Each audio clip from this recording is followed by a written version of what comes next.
Hello ಎಲ್ರಿಗೂ ನಮಸ್ಕಾರ, welcome to the channel. ಇವತ್ತು ನಾನೊಂದು ಬೆಸ್ಟ್ ಏರ್ ಆಯಿಲನ್ನು ಶೇರ್ ಮಾಡ್ತಾ ಇದ್ದೀನಿ. ಯಾರಿಗೆಲ್ಲ ಕೂದಲು ಉದುರ್ತಾ ಇದೆ, ಡ್ಯಾಂಡ್ರಫ್ ಇದೆ, ಸ್ಪ್ಲಿಟ್ ಎಂಡ್ಸ್ ಇದೆ, ಕೂದಲು ಡ್ರೈ ಆಗ್ತಾ ಇರುತ್ತೆ ಮತ್ತು ತಲೆಯಲ್ಲಿ ಕಟ್ತಾ ಬರ್ತಾ ಇರುತ್ತೆ ಅಂಥವ್ರಿಗೆ ಈ ಎಣ್ಣೆ ಒಂದು ಬೆಸ್ಟ್ ರೆಮಿಡಿ ಅಂತಲೇ ಹೇಳ್ಬೋದು. ಕೂದಲಿನ ಎಲ್ಲ ಪ್ರಾಬ್ಲಮ್ಸು ಸಾಲ್ವ್ ಆಗುತ್ತೆ ಈ ಎಣ್ಣೆನ ಬಳಸೋದ್ರಿಂದ.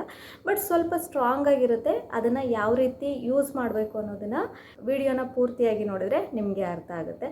ಸೊ ಈ ಎಣ್ಣೆನ ಪ್ರಿಪೇರ್ ಮಾಡೋದು ದೊಡ್ಡದಲ್ಲ, ಅದನ್ನು ಯಾವ ರೀತಿ ಯೂಸ್ ಮಾಡಬೇಕು, ಯಾರೆಲ್ಲ ಬಳಸಬೇಕು ಅನ್ನೋದು ಕೂಡ ತುಂಬ ಮುಖ್ಯ ಆಗುತ್ತೆ. ಸೊ ಇವತ್ತಿನ ವಿಡಿಯೋದಲ್ಲಿ ಎಲ್ಲ ಏರ್ ಪ್ರಾಬ್ಲಮ್ಸು ಸಾಲ್ವ್ ಆಗುವಂತಹ ಒಂದು ಸೂಪರ್ ಆಗಿರುವಂತಹ ಸಿಂಪಲ್ ಆಗಿರುವಂತಹ ಒಂದು ಏರ್ ಆಯಿಲು.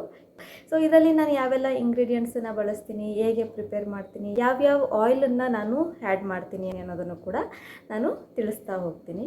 ಹಾಗೆ ಈ ವಿಡಿಯೋದಲ್ಲಿ ಕೆಲವೊಂದು ಟಿಪ್ಸ್, ಏರ್ ಫಾಲನ್ನು ಪ್ರಿವೆಂಟ್ ಮಾಡೋದಕ್ಕೆ ಕೆಲವೊಂದು ಟಿಪ್ಸ್ನ ಕೂಡ ನಾನಿಲ್ಲಿ ಶೇರ್ ಮಾಡ್ತೀನಿ. ಸೊ ಯಾರೆಲ್ಲ ಫಸ್ಟ್ ಟೈಮ್ ಚಾನಲನ್ನು ನೋಡ್ತಾ ಇದ್ದೀರಾ, ಸಬ್ಸ್ಕ್ರೈಬ್ ಮಾಡಿಲ್ಲ ಅಂತಂದರೆ ದಯವಿಟ್ಟು ಈಗಲೇ ಸಬ್ಸ್ಕ್ರೈಬ್ ಮಾಡ್ಕೊಳ್ಳಿ. ಆಯಿಲನ್ನು ಪ್ರಿಪೇರ್ ಮಾಡೋದಕ್ಕಿಂತ ಮುಂಚೆ ಏರ್ ಫಾಲನ್ನು ಪ್ರಿವೆಂಟ್ ಮಾಡೋದಕ್ಕೆ ಕೆಲವೊಂದು ಟಿಪ್ಸ್ಗಳನ್ನ ಶೇರ್ ಮಾಡ್ತೀನಿ. ಮೊದಲನೇದಾಗಿ ಏರ್ ಫಾಲ್ ಯಾಕೆ ಆಗ್ತಾ ಇದೆ ಅನ್ನೋದನ್ನು ನಾವು ತಿಳ್ಕೊಬೇಕಾಗುತ್ತೆ.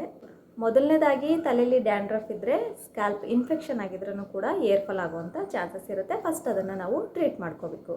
ಎರಡನೇದಾಗಿ ನಾವು ಯೂಸ್ ಮಾಡುವಂತಹ ಬಾಚಣಿಗೆಗಳು, ರೆಗ್ಯುಲರ್ ಆಗಿ ನಾವೇನು ತಲೆ ಬಾಚ್ಕೋತೀವಿ ಅದನ್ನು ಅಟ್ಲೀಸ್ಟ್ ವಾರಕ್ಕೊಂದ್ಸರಿನಾದರೂ ಡೆಟಾಲ್ ಅಥವಾ ಸಾವ್ಲನ್ ಸೊಲ್ಯೂಷನ್ ಹಾಕ್ಕೊಂಡು ಕ್ಲೀನಾಗಿ ವಾಶ್ ಮಾಡಿ ಯೂಸ್ ಮಾಡುವಂಥದ್ದು. ನಾವು ಯೂಸ್ ಮಾಡುವಂಥ ಬಾಚಣಿಗೆಗಳನ್ನ ಇನ್ನೊಬ್ಬರಿಗೆ ಶೇರ್ ಮಾಡದೇ ಇದ್ದರೆ ಒಳ್ಳೆಯದು. ಬೇರೆಯವರು ಯೂಸ್ ಮಾಡಿರುವಂಥ ಬಾಚಣಿಗೆಗಳನ್ನು ನಾವು ಯೂಸ್ ಮಾಡೋದ್ರಿಂದ ಅವ್ರ ತಲೆಯಲ್ಲಿ ಏನಾದರೂ ಡ್ಯಾಂಡ್ರಫ್ ಇದ್ದರೆ ಅದು ನಮ್ಮ ತಲೆಗೂ ಬರುವಂಥ ಚಾನ್ಸಸ್ ಇರುತ್ತೆ. ಇನ್ ಕೇಸ್ ಅವ್ರಿಗೆ ಏನಾದರೂ ಸ್ಕ್ಯಾಲ್ಪಲ್ಲಿ ತಲೆಯಲ್ಲಿ ಇನ್ಫೆಕ್ಷನ್ ಇದ್ದರೆ ನಮಗೂ ಕೂಡ ಅದು ಟ್ರಾನ್ಸ್ಮಿಟ್ ಆಗುವಂಥ ಚಾನ್ಸಸ್ ಇರುತ್ತೆ. ಸೊ ಈ ಕಾರಣದಿಂದ ಇನ್ಫೆಕ್ಷನ್ ಜಾಸ್ತಿ ಆಗುತ್ತೆ, ಡ್ಯಾಂಡ್ರಫ್ ಜಾಸ್ತಿ ಆಗುತ್ತೆ, ಕೂದಲು ಉದುರುವಂಥ ಸಮಸ್ಯೆಗಳು ಕೂಡ ಜಾಸ್ತಿ ಆಗುತ್ತೆ. ಸೊ ಆ ಕಾರಣಕ್ಕೋಸ್ಕರ ನೀವು ಯೂಸ್ ಮಾಡುವಂತಹ ತಲೆಗೆ ಬಳಸುವಂಥ ಟವಲ್ಗಳಾಗಿರ್ಬೋದು, ಬಾಚಣಿಗೆಗಳಾಗಿರ್ಬೋದು, ಇದು ಯಾವುದನ್ನು ಇನ್ನೊಬ್ಬರ ಜೊತೆ ಶೇರ್ ಮಾಡ್ಕೋಬೇಡಿ. ಇನ್ನು ನೀವು ಯೂಸ್ ಮಾಡುವಂತಹ ಶ್ಯಾಂಪುಗಳು, ನೀವು ಯಾವುದೇ ರೀತಿ ಶ್ಯಾಂಪುಗಳನ್ನ ಯೂಸ್ ಮಾಡಿ ಅದನ್ನು ಬಳಸುವಂಥ ರೀತಿ ತುಂಬ ಮುಖ್ಯ ಆಗುತ್ತೆ. ನೀವು ಶ್ಯಾಂಪೂನ ತಗೊಂಡು ಡೈರೆಕ್ಟಾಗಿ ನೀವು ತಲೆಗೆ ಹಚ್ಚಿ ವಾಶ್ ಮಾಡೋದ್ರಿಂದ ಅದರಲ್ಲಿರುವಂತಹ ಕೆಮಿಕಲ್ಸ್ ನಮ್ಮ ಸ್ಕ್ಯಾಲ್ಪನ್ನ, ನಮ್ಮ ಸ್ಕಿನ್ನನ್ನು ಡ್ಯಾಮೇಜ್ ಮಾಡುವಂಥ ಚಾನ್ಸಸ್ ಇರುತ್ತೆ. ನಮ್ಮ ಕೂದಲು ಡ್ಯಾಮೇಜ್ ಆಗುತ್ತೆ. ಇದರಿಂದ ಕೂದಲು ಕಟ್ಟಾಗುವಂಥದ್ದು, ಕೂದಲು ಉದುರುವಂಥದ್ದು, ನಮ್ಮ ತಲೆ ಬುರುಡೆ ತುಂಬ ಡ್ರೈ ಆಗುವಂಥದ್ದು, ಇದರಿಂದನೂ ಕೂಡ ಕೂದಲು ಉದುರುವಂಥ ಚಾನ್ಸಸ್ ಇರುತ್ತೆ. ನೀವು ಶ್ಯಾಂಪುಗಳನ್ನ ಬಳಸೋದಕ್ಕಿಂತ ಮುಂಚೆ ಒಂದು ಮಗ್ಗಲ್ಲಿ ಅಥವಾ ಒಂದು ಬೌಲಲ್ಲಿ ನೀರನ್ನು ಆ್ಯಡ್ ಮಾಡಿಕೊಂಡು, ಅದಕ್ಕೆ ನಿಮಗೆ ಎಷ್ಟು ಬೇಕು, ನಿಮ್ಮ ಏರ್ ಲೆಂತಿಗೆ ಎಷ್ಟು ಬೇಕು ಅಷ್ಟು ಶ್ಯಾಂಪೂನ ಆ್ಯಡ್ ಮಾಡಿಕೊಂಡು ಡೈಲ್ಯೂಟ್ ಮಾಡಿ, ನೀರಲ್ಲಿ ಮಿಕ್ಸ್ ಮಾಡಿಕೊಂಡು ಡೈಲ್ಯೂಟ್ ಮಾಡಿ ಬಳಸೋದ್ರಿಂದ ಆದಷ್ಟು ಕೆಮಿಕಲ್ಸ್ ಡೈರೆಕ್ಟ್ ನಮ್ಮ ಸ್ಕಿನ್ಗೆ ಹೋಗೋದನ್ನು ನಾವು ಅವಾಯ್ಡ್ ಮಾಡ್ಬೋದು. ನಾವು ಬಳಸೋವಂಥ ಶ್ಯಾಂಪುಗಳನ್ನ ಈ ರೀತಿಯಾಗಿ ಡೈಲ್ಯೂಟ್ ಮಾಡಿ ಬಳಸೋದ್ರಿಂದ ಆದಷ್ಟು ಏರ್ ಫಾಲನ್ನು ಪ್ರಿವೆಂಟ್ ಮಾಡ್ಬೋದು. ಇನ್ನು ನೆಕ್ಸ್ಟ್ ಬಂದು ನಾವು ಯೂಸ್ ಮಾಡುವಂತಹ ನೀರು, ತಲೆಗೆ ಬಿಸಿ ಬಿಸಿಯಾದಂಥ ನೀರನ್ನು ಬಳಸೋದ್ರಿಂದ ಕೂದಲು ಉದುರುವಂಥ ಚಾನ್ಸಸ್ ಇರುತ್ತೆ, ಕೂದಲು ಡ್ರೈ ಆಗುತ್ತೆ, ಕೂದಲು ಡ್ಯಾಮೇಜ್ ಆಗುವಂಥ ಚಾನ್ಸಸ್ ಕೂಡ ಇರುತ್ತೆ.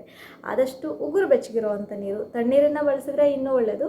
ಆಗೋದಿಲ್ಲ ಅಂತ ಅನ್ನೋರು ಉಗುರು ಬೆಚ್ಚಗೆ, ನಾವು ಮುಟ್ಟಿದ್ರೆ ಸ್ವಲ್ಪ ವಾರ್ಮ್ ಇರಬೇಕು, ಬೆಚ್ಚಗಿರಬೇಕು ಅಷ್ಟೇ. ಆ ಥರ ನೀರನ್ನು ನಾವು ಬಳಸೋದ್ರಿಂದ ನಮ್ಮ ಕೂದಲು ಕೂಡ ಸ್ಟ್ರಾಂಗ್ ಆಗಿರುತ್ತೆ, ಹೆಲ್ದಿಯಾಗಿರುತ್ತೆ, ಕೂದಲು ಉದುರುವಂಥ ಸಮಸ್ಯೆನೂ ಕೂಡ ಕಡಿಮೆ ಆಗುತ್ತೆ. ಅಟ್ಲೀಸ್ಟು ವಾರಕ್ಕೆ 2 ಸರಿ ಆದರೂ ಕೂದಲಿಗೆ ಎಣ್ಣೆನ ಹಚ್ಚೋದ್ರಿಂದ ಕೂದಲು ಮಾಯ್ಶ್ಚರ್ ಆಗಿರುತ್ತೆ, ಡ್ರೈನೆಸ್ ಕೂಡ ಕಡಿಮೆ ಆಗುತ್ತೆ. ಯಾಕಂದರೆ ನಾವು ರೆಗ್ಯುಲರಾಗಿ ಶ್ಯಾಂಪೂನ ಯೂಸ್ ಮಾಡಿಕೊಂಡು ಏರ್ ವಾಶನ್ನು ಮಾಡ್ತಾ ಇರ್ತೀವಿ. ಸೊ ಅದರಲ್ಲಿರುವಂಥ ಕೆಮಿಕಲ್ಸ್ ಎಲ್ಲ ನಮ್ಮ ಕೂದಲಲ್ಲಿರುವಂತಹ ತೇವಾಂಶನ ಹೀರ್ಕೊಳ್ಳುತ್ತೆ.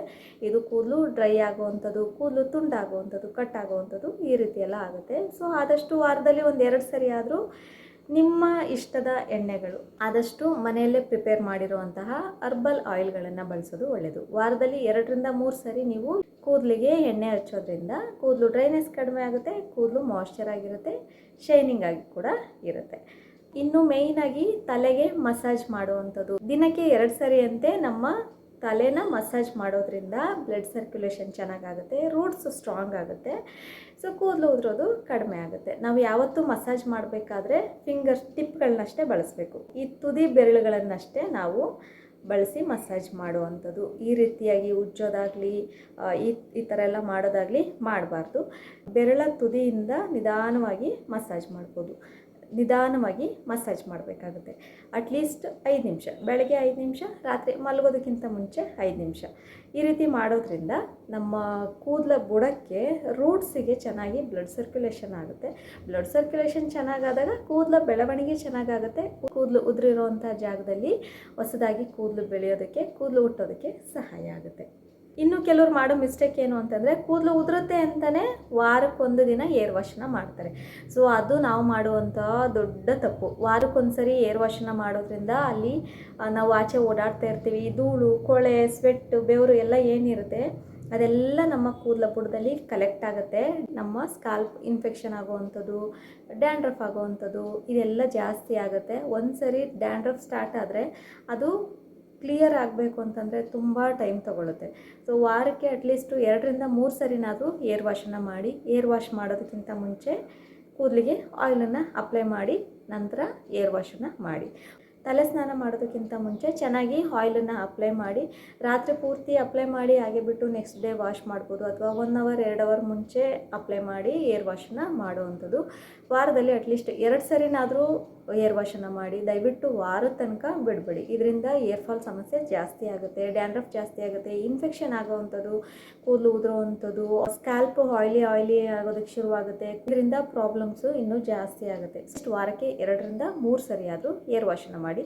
ಏರ್ ವಾಶ್ ಮಾಡೋದಕ್ಕಿಂತ ಮುಂಚೆ ಚೆನ್ನಾಗಿ ಎಣ್ಣೆನ ಹಚ್ಚಿ ಅದಾದಮೇಲೆ ನೀವು ಏರ್ ವಾಶನ್ನು ಮಾಡ್ಬೋದು.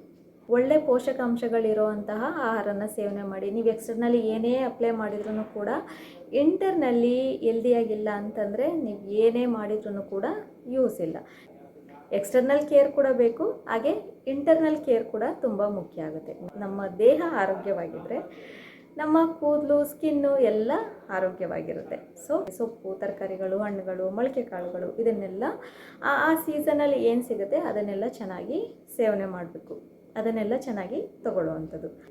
ಮಂತ್ಲಿ ಒಂದು ಏರ್ ಮಾಸ್ಕ್ ಹಾಕ್ಕೊಳ್ಳೋವಂಥದ್ದು. ತಿಂಗಳಲ್ಲಿ ಒಂದು ಸರಿ ಆದರೂ ನಮ್ಮ ತಲೆಗೆ ಒಂದು ಒಳ್ಳೆ ಏರ್ ಮಾಸ್ಕನ್ನು ಹಾಕ್ಕೊಳ್ಳೋವಂಥದ್ದು. ಅಲೋವೆರಾ ಇರ್ಬೋದು, ಅಲೋವೆರಾ ಏರ್ ಮಾಸ್ಕ್ ಇರ್ಬೋದು, ಕರಿಬೇವು, ಮೆಂತೆ, ದಾಸವಾಳ ಇದೆಲ್ಲ ತುಂಬ ಸಿಗುತ್ತೆ. ಮೆಹಂದಿ, ಇದರಲ್ಲಿ ಯಾವುದಾದ್ರೂ ಒಂದನ್ನು ತಿಂಗಳಲ್ಲಿ ಒಂದು ಸರಿ ಅಂತೆ ನೀವು ಅಪ್ಲೈ ಮಾಡೋದ್ರಿಂದ ನಮ್ಮ ಏರ್ ಹೆಲ್ತ್ ಕೂಡ ಚೆನ್ನಾಗಿರುತ್ತೆ, ಏರ್ ಗ್ರೋತ್ ಕೂಡ ಚೆನ್ನಾಗಾಗುತ್ತೆ, ಕೂದಲು ಸಾಫ್ಟಾಗಿ ಶೈನಿಂಗ್ ಆಗಿ ತುಂಬ ಚೆನ್ನಾಗಿರುತ್ತೆ. ಇನ್ನು ಊಟ ಮಾಡುವಾಗ ಕೆಲವರು ಕರಿಬೇವನ್ನ ಎತ್ತಿಡ್ತಾರೆ. ಕರಿಬೇವು ಸಿಕ್ಕಿದ್ರೆ ಆ ತಪ್ಪನ್ನ ಮಾಡಬೇಡಿ. ಕರಿಬೇವನ್ನ ತಿನ್ನಿ. ಬೆಳಗ್ಗೆ ಎದ್ದು ಉಗುರು ಬೆಚ್ಚಗಿರುವಂಥ ನೀರನ್ನು 2 ಲೋಟ ಕುಡಿದಾದ್ಮೇಲೆ ಒಂದು 15 ರಿಂದ 20 ಫ್ರೆಶ್ ಆಗಿರುವಂಥ ಕರಿಬೇವಿನ ಎಲೆಗಳನ್ನು ತೊಳೆದು ತಿನ್ನೋದ್ರಿಂದನೂ ಕೂಡ ನಮ್ಮ ಏರ್ ಹೆಲ್ತ್ಗೆ ತುಂಬಾ ಒಳ್ಳೆಯದು. ಇದಿಷ್ಟು ಏರ್ ಕೇರ್ ಟಿಪ್ಸ್ ಆಯಿತು. ಇವಾಗ ಆಯಿಲನ್ನು ಹೇಗೆ ಪ್ರಿಪೇರ್ ಮಾಡೋದು, ಅದಕ್ಕೆ ಏನೇನೆಲ್ಲ ಇಂಗ್ರೀಡಿಯೆಂಟ್ಸ್ ಹಾಕಬೇಕು, ಯಾವ ರೀತಿ ಬಳಸಬೇಕು ಅನ್ನೋದನ್ನು ನೋಡೋಣ. ಎಣ್ಣೆನ ಪ್ರಿಪೇರ್ ಮಾಡೋದಕ್ಕೆ ನಾನಿಲ್ಲಿ ಮೊದಲಿಗೆ ಈರುಳ್ಳಿ ಎಲೆಗಳನ್ನು ತೊಗೊಂಡಿದ್ದೀನಿ. ನಾನು ಕಡಿಮೆ ಕ್ವಾಂಟಿಟಿಯಲ್ಲಿ ಮಾಡಿ ತೋರಿಸ್ತಾ ಇದ್ದೀನಿ, ಹಾಗಾಗಿ ನಾನು ಇಷ್ಟು ಈರುಳ್ಳಿ ಎಲೆಗಳನ್ನು ತೊಗೊಂಡಿದ್ದೀನಿ. ಜೊತೆಗೆ ಒಂದು ಮೀಡಿಯಮ್ ಸೈಜ್ನ ಈರುಳ್ಳಿನ ತೊಗೊಂಡಿದ್ದೀನಿ. ಚಿಕ್ಕ ಚಿಕ್ಕ ಈರುಳ್ಳಿಗಳಿದ್ದರೆ ನೀವು ಅದನ್ನು ಕೂಡ ಬಳಸ್ಕೋಬೋದು. ನಾನಿಲ್ಲಿ ಒಂದು ಈರುಳ್ಳಿನ ತೊಗೊಂಡು ಅದನ್ನು ಸಿಪ್ಪೆ ತೆಗೆದು ತೊಳೆದು ಎತ್ತಿಟ್ಕೊಂಡಿದ್ದೀನಿ. ಹಾಗೆ 1 ಇಂಚಿನಷ್ಟು ಶುಂಠಿನ ತೊಗೊಂಡಿದ್ದೀನಿ. ಜೊತೆಗೆ ಒಂದು 5 ಎಸಳಷ್ಟು ಬೆಳ್ಳುಳ್ಳಿನ ತೊಗೊಂಡಿದ್ದೀನಿ. ಈ ಎಣ್ಣೆ ತುಂಬ ಸ್ಟ್ರಾಂಗ್ ಆಗಿರೋದ್ರಿಂದ ಬೇಗ ರಿಸಲ್ಟ್ ಸಿಗುತ್ತೆ, ಎಫೆಕ್ಟಿವ್ ಆಗಿ ವರ್ಕ್ ಆಗುತ್ತೆ. ಈರುಳ್ಳಿ ಎಲೆಗಳನ್ನು ಫಸ್ಟು ಸಣ್ಣದಾಗಿ ನೋಡಿ ಈ ರೀತಿಯಾಗಿ ಕಟ್ ಮಾಡ್ಕೋಬೇಕು. ಕಟ್ ಮಾಡಿಕೊಂಡು ಒಂದು ಬೌಲ್ಗೆ ಎತ್ತಿಟ್ಕೋಬೇಕು. ನಂತರ ಆ ಈರುಳ್ಳಿನ ಈ ರೀತಿಯಾಗಿ ತುರ್ಕೋಬೋದು ಅಥವಾ ಚಿಕ್ಕದಾಗಿ ಕಟ್ ಮಾಡ್ಕೋಬೋದು. ಇಲ್ಲ ಅಂತಂದರೆ ಮಿಕ್ಸರ್ ಜಾರಿಗೆ ಹಾಕಿ ಸಣ್ಣದಾಗಿ ಪೇಸ್ಟ್ ಮಾಡ್ಕೋಬೋದು. ನೀರನ್ನು ಸೇರಿಸಬಾರ್ದು. ಅದಾದಮೇಲೆ ಶುಂಠಿಯನ್ನು ಸಹ ಈ ರೀತಿಯಾಗಿ ಚಿಕ್ಕದಾಗಿ ತುರ್ಕೋತಾ ಇದ್ದೀನಿ. ಈಗ ಸ್ವಲ್ಪ ಒಂದು ಬಾಣಲೆಗೆ ತುರಿದಿಟ್ಟಿರುವಂಥ ಕಟ್ ಮಾಡಿ ಇಟ್ಕೊಂಡಿರುವಂತಹ ಎಲ್ಲ ಇಂಗ್ರೀಡಿಯೆಂಟ್ಸ್ ಅಂದರೆ ಈರುಳ್ಳಿ ಎಲೆ, ಶುಂಠಿ, ಬೆಳ್ಳುಳ್ಳಿ, ಕರಿಬೇವಿನ ಸೊಪ್ಪನ್ನು ಸಣ್ಣದಾಗಿ ಕಟ್ ಮಾಡಿ ಹಾಕೋತಾ ಇದ್ದೀನಿ. ಹಾಗೆ ಈಕ್ವಲ್ ಕ್ವಾಂಟಿಟಿಯಲ್ಲಿ ಒಂದೇ ಅಳತೆಯಲ್ಲಿ 1 ಕಪ್ ಹರಳೆಣ್ಣೆ, 1 ಕಪ್ ತೆಂಗಿನ ಎಣ್ಣೆ, ಕೊಬ್ಬರಿ ಎಣ್ಣೆನ ಸೇರಿಸ್ಕೊಂಡು ಚೆನ್ನಾಗಿ ಮಿಕ್ಸ್ ಮಾಡ್ಕೋಬೇಕು. ಲೋ ಫ್ಲೇಮಲ್ಲಿ, ತುಂಬ ಫ್ಲೇಮ್ ಜಾಸ್ತಿ ಹಾಕೋದು ಬೇಡ. ಲೋ ಟು ಮೀಡಿಯಮ್ ಫ್ಲೇಮ್ ಇದ್ರೂ ಸಾಕಾಗುತ್ತೆ. ಚೆನ್ನಾಗಿ ಬ್ರೌನ್ ಕಲರ್ ಬರೋವರೆಗೂ ಚೆನ್ನಾಗಿ ತಿರುಗಿಸ್ತಾನೆ ಇರಬೇಕು. ಚೆನ್ನಾಗಿ ಕಾಯಿಸ್ಬೇಕು. ಮೀಡಿಯಮ್ ಫ್ಲೇಮ್ ಇರಬೇಕು, ಇಲ್ಲ ಲೋ ಫ್ಲೇಮ್ ಇರಬೇಕು. ತೀರಾ ಹೈ ಫ್ಲೇಮಲ್ಲಿಟ್ಟರೆ ಎಣ್ಣೆ ಸೀದೋಗೋವಂಥ ಚಾನ್ಸಸ್ ಇರುತ್ತೆ. ನಾವಿಲ್ಲಿ ಬೆಳ್ಳುಳ್ಳಿ ಮತ್ತು ಶುಂಠಿನ ಯೂಸ್ ಮಾಡಿರೋದ್ರಿಂದ ಇದು ಆ್ಯಂಟಿ ಬ್ಯಾಕ್ಟೀರಿಯಲ್, ಆ್ಯಂಟಿ ಫಂಗಲ್ ಆಗಿ ವರ್ಕ್ ಮಾಡುತ್ತೆ. ಇದು ನಮ್ಮ ತಲೆಯಲ್ಲಿ ಡ್ಯಾಂಡ್ರಫನ್ನು ಕಡಿಮೆ ಮಾಡೋದಕ್ಕೆ ಸಹಾಯ ಮಾಡುತ್ತೆ. ಮತ್ತು ಇಚ್ಚಿಂಗ್ ಚಿಕ್ಕ ಚಿಕ್ಕ ಪಿಂಪಲ್ಸ್ ಆಗುತ್ತೆ ನೋಡಿ ತಲೆಯಲ್ಲಿ ಬುರುಡೆಲಿ, ಅದೆಲ್ಲ ಕಡಿಮೆ ಆಗೋದಕ್ಕೆ ಸಹಾಯ ಮಾಡುತ್ತೆ.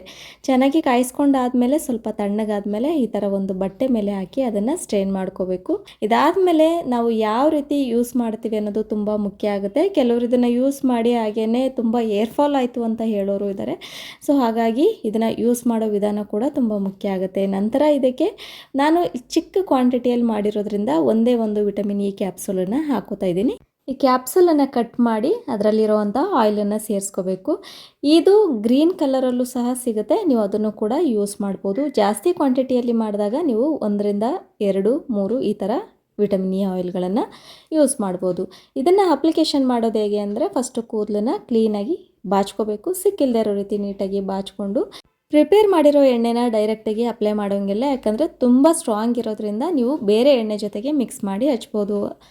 ಬಾದಾಮ್ ಆಯಿಲ್ ಇರ್ಬೋದು, ಕೊಬ್ಬರಿ ಎಣ್ಣೆ ಇರ್ಬೋದು, ಹರಳೆಣ್ಣೆ ಇರ್ಬೋದು, ಈ ಎಣ್ಣೆಗಳ ಜೊತೆಗೆ ಈ ಎಣ್ಣೆನ ಸ್ವಲ್ಪ ಸೇರಿಸಿ ಮಿಕ್ಸ್ ಮಾಡಿಕೊಂಡು ಒಂದು ಡ್ರಾಪರ್ ಸಹಾಯದಿಂದ ಅಥವಾ ಒಂದು ಹತ್ತಿ ಉಂಡೆ ಸಹಾಯದಿಂದ, ಕೈ ಬೆರಳಿನ ಸಹಾಯದಿಂದ ಬುರುಡೆಗೆ ನೀಟಾಗಿ ತಲೆಗೆ ಹಚ್ಚಿ ಒಂದು 3 4 ನಿಮಿಷ ಬೆರಳಿಂದ ಚೆನ್ನಾಗಿ ಮಸಾಜ್ ಮಾಡಬೇಕು. ಇದನ್ನು 1 ಅವರ್, ಕಡಿಮೆ ಅಂತಂದರೆ 1 ಅವರ್ ಬಿಟ್ಟು ನಂತರ ನಾರ್ಮಲ್ ಶಾಂಪೂನ ಯೂಸ್ ಮಾಡಿಕೊಂಡು ಏರ್ ವಾಶನ್ನು ಮಾಡ್ಬೋದು.